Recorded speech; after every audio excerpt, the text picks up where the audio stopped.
Welcome to Front Office Pros. I'm Steve. This is Joe. Today we're going to be talking about 3 players that you should be trading away as a part of a rebuilding team. Now we're going to be talking about each player, and for each player, think of it as if they are on the trade block and you've received 3 offers. Well, that's what we're going to be doing. We're going to be going through those 3 offers and talking to you about which offer we like the best. So, Joe, the first player we're going to be talking about is running back Saquon Barkley. Now, some may be a little surprised that we're including him on this list. However, he has had several injuries, a rich history of injuries during his career. He's going to be a free agent next year, so there's some unknown there. We did hear that he could get some extension talks were being had between him and the Giants. And he's probably at his all-time high in regards to stock. So we believe any player is, worthy to be traded as long as it's got the right value. So, Joe, we got 3 offers you received. Barkley's on the block. The first offer, running back Josh Jacobs and a 2023 second-round pick.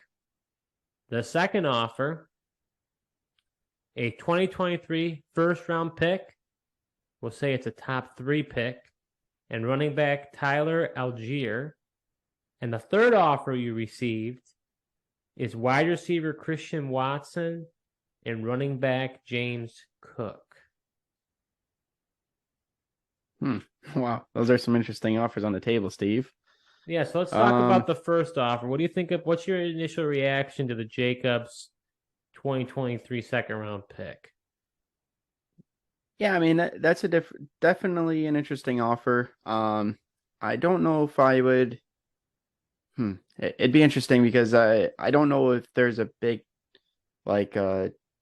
difference for the future of between a guy like Jacobs versus Saquon Barkley. I mean, they're both you don't know where each of them are going to play next year. Right. Will the Giants bring Barkley back?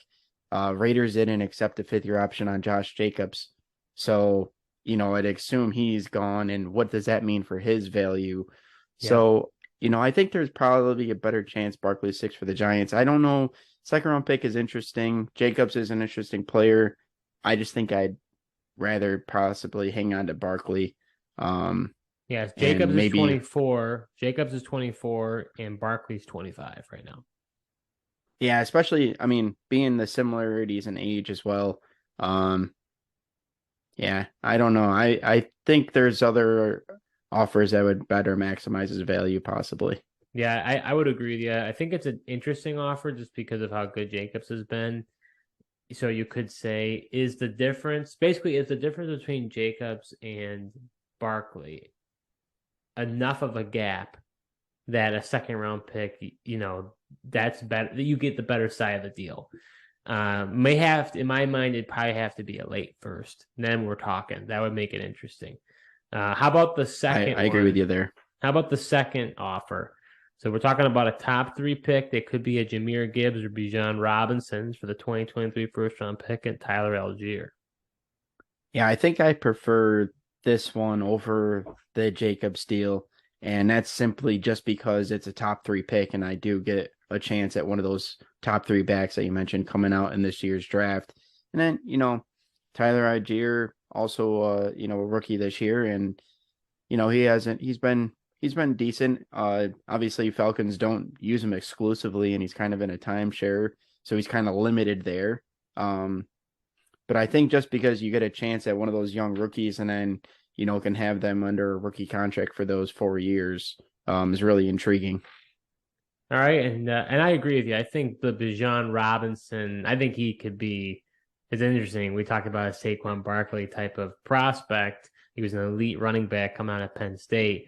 I feel a lot of people are saying, I'm not saying they're exactly the same player, but it's the same level of hype around Bijan Robinson that Barkley was getting when he was at Penn State. So really like the prospects of that. Algier, I'm not convinced he was a late round pick. Don't know if he'll ever get the bulk of the carries, but interesting guy to have in your rotation. How about the last offer, Christian Watson and James Cook? Yeah, that's It definitely is an interesting offer, as um, I guess it's just a matter of uh wide receivers potentially, they have a longer shelf life for Dynasty, which can be a little more value there. He just broke out this past week, and Watson did. Then you have James Cook, who really haven't seen too much from him. I think people that drafted him probably expected a lot more usage out of him thus far in the Bills' offense. Doesn't mean that's not necessarily to come in the future. Um, yeah, I don't know. It's interesting. I'm not sure if that would be enough value for me to trade Barkley. I'm not sure, even though, it is two really interesting players, though. Yeah, I think James Cook is going to be much more interesting next year with Devin Singletary being a free agent. There's a possibility he doesn't come back to Buffalo. And if that's the case, Cook could get, the lion, like kind of, I don't want to say lion's share of the opportunity because no running back really has in Buffalo, but he could get like the Devin Singletary role. And Devin Singletary has actually been pretty good this year. So that would be really interesting. Watson showed some hype. I agree. I don't know if I don't think it's enough for me to part with Barkley. But that being said, Joe, would you accept any of the offers on the table? And if not, what else would you be looking for? Yeah, if I were to accept one, it would be the second one with the top 3 first round pick with Algier. Even though, I mean, Algier's not the best, but he's a rotational bench piece. I mean, I think if I could get um maybe somebody a little bit better of a running back than Algier, or possibly just a player in addition, I would be more likely to do that one. Yeah, I like the makeup of offer number 2 as well. I really, if I could get Bijan Robinson out of it, I'm happy as a clam. I think he could, obviously, depending on where he goes, things could change. But I'm with you. I would try to work with that owner, see if I can get maybe instead of Tyler Algier, maybe a younger player that I like a little bit better, and maybe like throw in a third or fourth round pick. That might be enough for me to go ahead and trade away Barkley. Yeah, absolutely. And like you said, his value has never been higher. I know, people might be surprised we're even bringing it up, but with the uncertainty of where he's going to play and his injury history, it could be time for, if you're a rebuilding team, to really try to maximize his value here. All right, so our next player is running back Alvin Kamara. He has been on the trade block, and you've received 3 offers, Joe. So let's talk about the offers. Offer 1, running back Antonio Gibson and a 2023 second. Cole Kmet and Devin Singletary, or Daniel Jones and Clyde Edwards-Helaire. So let's talk about each offer and see what your reaction is. Let's start off with the Gibson and 2023 second. Yeah, that Gibson in the second is interesting. There's some question marks around Gibson. Not sure where he'll be playing because he's a free agent, right? Or no? No, he's not. He'll be a free agent. Not a free agent. No, he'll be a free agent next year. He's been in the league for 3 years. Okay. So, Gibson's an interesting player. But with the emergence of Brian Robinson, that's a little bit concerning. But if they don't have McKissick, he could get that receiving role, even if Brian Robinson does get the early downs. So he could be interesting. A second round pick is a decent addition to him. As well. I don't know. I mean, we'll see what the other offers are, but I'm not sure if I'd take that one. Yeah, for me, I actually find Gibson a little more interesting than you. I think he's actually had his involvement in the passing game has been very promising, and I think the second round pick is pretty good value. I think it'd be pretty hard considering Kamara is 27 years old, and he's got that battery case possibly coming up next year with the possible suspension next year. To me, I have some pretty decent concerns about him. So I don't really think you could net a first round pick. I mean, maybe a late one, but I kind of doubt it, especially because he hasn't even been all that good this year, anyways. So to Yeah. me, this is an enticing offer. I'll have to consider the other offers, but I find this one kind of interesting. So let's talk about offer number 2. You got tight end Cole Kmet and running back Devin Singletary. Yeah. Um, yeah, you're right. I mean, as much as I kind of downplayed Gibson, that deal I think is definitely more appealing. Cole Kmet is a young, interesting tight end. He's kind of been up and down this year, but then as you had mentioned before, Devin Singletary possibly being not with Buffalo next year, not sure where he'd go. He probably, when he goes somewhere, probably won't be a starter. He's just going to be, a guy that's, split in a backfield somewhere. So yeah, that trade doesn't excite me as much. Yeah, I think for me, I agree with you. I think Cole Kmet, he's had some really good weeks these past few weeks, but it's really in the nice hot spot with the Bears schedule. Let's see how he does when the Bears are going up against Philadelphia and Buffalo and the New York Jets. I'm curious to see how he does. I'm not as a big a fan of Komet, and I like Singletary, but the problem is, like you said, unless he comes back to Buffalo, I don't really like him all that much. So, yeah, this would probably be a package I would overlook, or not overlook. This would be a package I would, dismiss. Now let's look at the third offer: Daniel Jones and Clyde Edwards-Helaire. Yeah, I mean that's interesting because of Daniel Jones. I don't know what to do with Clyde Edwards-Helaire at this point. I mean, the what the Chiefs are doing, I don't know, man. I mean, former first round pick. I haven't necessarily seen the decline on the field other than his opportunities declining. But then, Daniel Jones, again, another player that's not sure where he's going to be after this year, whether the Giants keep him and stay or they let him go somewhere else. And then if he goes somewhere else, is he even a potential starter?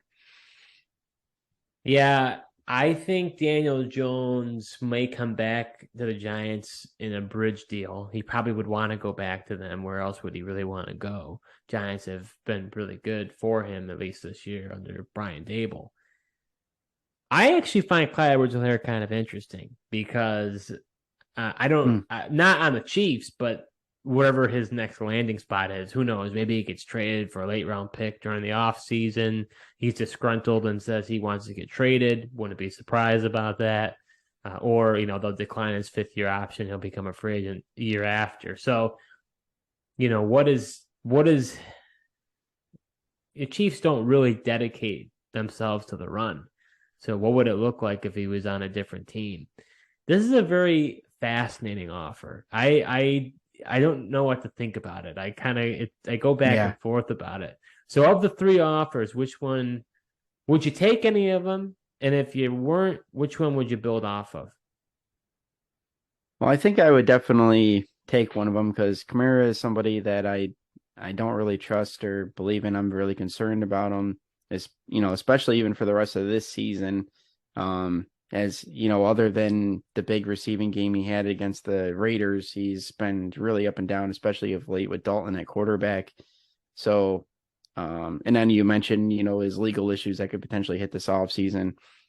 Despite the Daniel Jones and Clyde Edwards-Helaire offer is interesting, but I think I would end up taking Gibson in the second for him.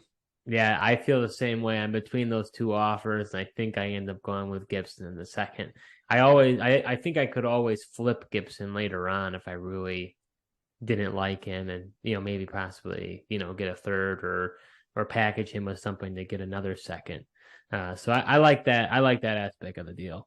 So, okay. So we're in consensus there. All right. So our last player is wide receiver Tyler Lockett. He's on the block and you've received these 3 offers: Jacoby Myers and a 2023 third, Trey McBride, tight end, and wide receiver Romeo Doubs, or wide receiver Darnell Mooney and running back James Robinson. So let's talk about the 3 offers. What do you think about wide receiver Jacoby Myers and a 2023 third?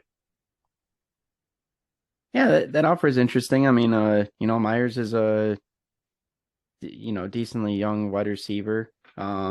He could even be better if he didn't have to be playing in New England.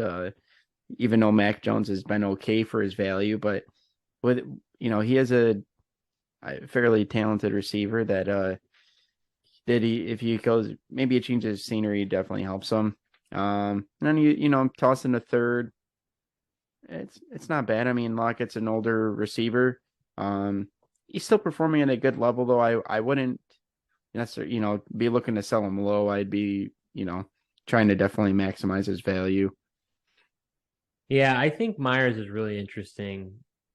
The thing with him was he wasn't able to score touchdowns. Now he's been able to this season, and not enough people are talking about him. I don't believe he's really been under the radar. He's done really well. Now he's a free agent this year. Does New England pay him or does he go somewhere else? I feel like he's probably going to go somewhere else. So that will be really interesting to see what happens with him. This is a very interesting offer. I'm considering this offer for sure. Yeah, yeah. I think the reason nobody talks about Jacoby Myers is because he's on the Patriots offense, and the Patriots offense really doesn't get talked about too much unless you're talking about the quarterback position. So I actually think I'd like it better if I knew that he was going somewhere else. Yeah, that could be true. All right, how about the second offer? Tight end Trey McBride and wide receiver Romeo Doubs. This is an interesting offer. You get a young tight end prospect, who we really haven't gotten a chance to see, but everyone was saying, McBride was the best tight end coming out in the draft. It would be interesting to get to see him the rest of the year with Zach Ertz going on IR. And then you got, Romeo Doubs, who's definitely shown some flashes. Does still the question of Rodgers trusting in him enough, but then is Rodgers even going to be playing football next year? Right. Kind of TBD there. It's interesting. I mean, I guess I'll consider it. Yeah, I think here's the thing for me. I'm worried about Rodgers and where if he will be. I mean, I know the contract would say he's in Green Bay, but as we saw last offseason, that doesn't mean anything. And if Rodgers isn't the quarterback and it's Jordan Love, what does that look like for Romeo Doubs? I mean, he's showing potential, no doubt. I find it very interesting. As for Trey McBride, this is going to be right before he could possibly start to, be on the verge of a breakout now that Ertz is out and now he gets to be more involved. From a dynasty perspective, this is a very interesting deal because you're getting two rookies and seeing how they develop. This is an enticing offer, I think. All right, so our third offer, wide receiver Darnell Mooney and running back James Robinson. Yeah, this is definitely the least favorite of the deals, in my opinion, and probably I don't know how much I'm even considering it. I know Darnell Mooney is younger receiver than Tyler Lockett. Just with the Bears offense, that doesn't really pass a lot. He doesn't really have that high of a ceiling because of that. Even these runs that the Bears have gone on, Field it's mainly because of Field's running ability. I know he's been passing a little bit better, but he's still just passing it under 200 yards. So, and then decent chunk of that has been to Komet lately. And then, James Robinson, I'm not sure how to value Robinson. I mean, he's right now he's back up to Michael Carter on the Jets offense, but then you'll have Breece Hall coming back at some point next year. So, will he even be with the Jets? Do they potentially move on or do they keep him as the third running back? I don't know. Well, James Robinson is scheduled to be a restricted free agent, which, a lot of, maybe fans aren't familiar with that because there aren't many, but he was undrafted. And so because of that, he is an RFA. So that'll be interesting to see, if someone signs to an offer sheet and would be willing to give draft compensation. in order It'll be interesting to to see what tender the Jets use then. Yeah, right. That too. I mean, they may not tender him, but I agree with you. I won't really discuss too much because I agree with a lot of what you said. I wouldn't even consider this offer. No consideration. I think Mooney, like you said, he just doesn't get enough action with that Chicago offense. Doesn't pass enough, and I'm out on James Robinson. I just don't really know. His best opportunity was in Jacksonville, and now he's no longer there after he got exiled basically. So let's look at those other two offers, though, Joe. Are you taking either one of those offers, or are you going to build off that offer? I think trading Lockett. Boy, if I think I would take the two rookies and Okay, you take offer number two. Yeah, and see if those don't take off. Maybe, I don't know if you could, but maybe if you could maybe throw in a later round pick or something there just to kind of give you a little more icing on the cake. Try to maximize Lockett's value a little more because he has been pretty good for fantasy this year thus far and potentially could be helping somebody down the road here. So I think that's what I'd look to do. Yeah, I agree with you. I would take offer number two as well. I like the idea of the two rookies. If it's a swing and a miss, so be it, but they're young enough that they could become something.